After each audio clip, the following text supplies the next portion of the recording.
Puppy ഞങ്ങൾക്ക് വളരെ ഇഷ്ടപ്പെട്ടു. പക്ഷേ ഞങ്ങൾ ഇത്രയും ദൂരത്ത് നിന്ന് എങ്ങനെ വന്നെടുക്കും, അല്ലെങ്കിൽ നിങ്ങൾ എങ്ങനെ എത്തിക്കും എന്നുള്ളതാണ്.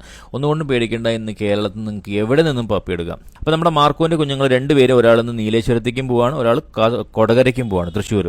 അപ്പോൾ നമ്മൾ എങ്ങനെയാണ് സേഫായിട്ട് പപ്പീനെ ട്രാൻസ്പോർട്ട് ചെയ്യാൻ പോകുന്നത് നമുക്ക് ഈ വീഡിയോയിലൂടെ കാണാം. ആദ്യം നമ്മൾ നമ്മുടെ പപ്പിനെ ട്രാൻസ്പോർട്ട് ചെയ്യാനുള്ള ബാസ്ക്കറ്റ് അറേഞ്ച് ചെയ്യണം. അപ്പോൾ ആ ബാസ്ക്കറ്റിനകത്ത് നമ്മൾ കുറേ ന്യൂസ് പേപ്പർ ചിക്കി ഒരു ബെഡ് പോലെ ഇടണം. ഇതെന്തിനാണെന്ന് വെച്ച് കഴിഞ്ഞാൽ പപ്പിക്ക് കംഫർട്ടായിട്ട് ഇരിക്കാനും പിന്നെ യൂറിനേറ്റും മറ്റ് ചെയ്ത് കഴിഞ്ഞാൽ അത് പേപ്പർ അബ്സോർബ് ചെയ്യും. വലിച്ചെടുക്കുന്ന കാരണം പപ്പി സേഫായിട്ട് വൃത്തിയായിട്ടിരിക്കും. അടുത്തത് പുറപ്പെടിക്കൽ ചടങ്ങാണ് കേട്ടോ. നമ്മുടെ ഡോഗിനെ സുന്ദരിമണികളാക്കുകയാണ്. നല്ല മുടിയൊക്കെ ചീവി ഡിയോഡറൻ്റൊക്കെ അടിച്ച് അങ്ങനെ നമ്മൾ യാത്ര തുടങ്ങുകയാണ്. നമ്മൾ രണ്ട് ഭാഗത്തേക്ക് പോകാനുള്ള പപ്പീസിനെ രണ്ട് ബാസ്ക്കറ്റിലാക്കുന്നു.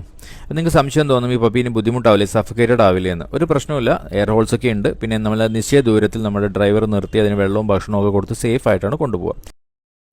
അത് നമ്മുടെ പിക്കപ്പ് പോയിന്റിലേക്ക് ഇപ്പോൾ 2 കിലോമീറ്റർ ദൂരമുണ്ട്. അപ്പോൾ നമ്മൾ അങ്ങോട്ടുള്ള യാത്രയാണ്, പെട്ടെന്ന് തന്നെ പോകേണ്ടതുണ്ട്. അങ്ങനെ കാത്ത് നമ്മുടെ ട്രാൻസ്പോർട്ടേഷൻ്റെ വണ്ടി എത്തിയിട്ടുണ്ട്. ഡെമോറ എന്ന് പറയുന്ന ഡെമോറ ട്രാൻസ്പോർട്ടേഷൻ പെറ്റ് സർവീസാണ് നമ്മൾ യൂസ് ചെയ്യുന്ന ഏജൻസി. ഞാൻ ഒരുപാട് ഡോഗ്സിനെയും അഡൽട്ട് ഡോഗ്സിനെയും പപ്പീസിനൊക്കെ ഇവർ വഴി ട്രാൻസ്പോർട്ട് ചെയ്തിട്ടുണ്ട്. എനിക്ക് നല്ല അനുഭവങ്ങളാണ് പൊതുവേ. 2 പപ്പിയുടെയും പേയ്മെന്റ് ഞാൻ ചെയ്തേക്കാം. പിന്നെ നീലേശ്വരത്തേക്കുള്ളതിൻ്റെ ഇടയിൽ ഒന്ന് നീ വെള്ളം ഒന്നും വെച്ചേക്കണേ, കാരണം ലേറ്റ് ആവും. അങ്ങനെ നമ്മൾ ട്രാൻസ്പോർട്ട് ടീമിന് പപ്പീസിനെ കൈമാറി കഴിഞ്ഞു. ഒരു പപ്പി ഉച്ചയോടെയും ഒരു പപ്പി രാത്രിയോടെ അവിടെ എത്തുമെന്ന് പ്രതീക്ഷിക്കുന്നു.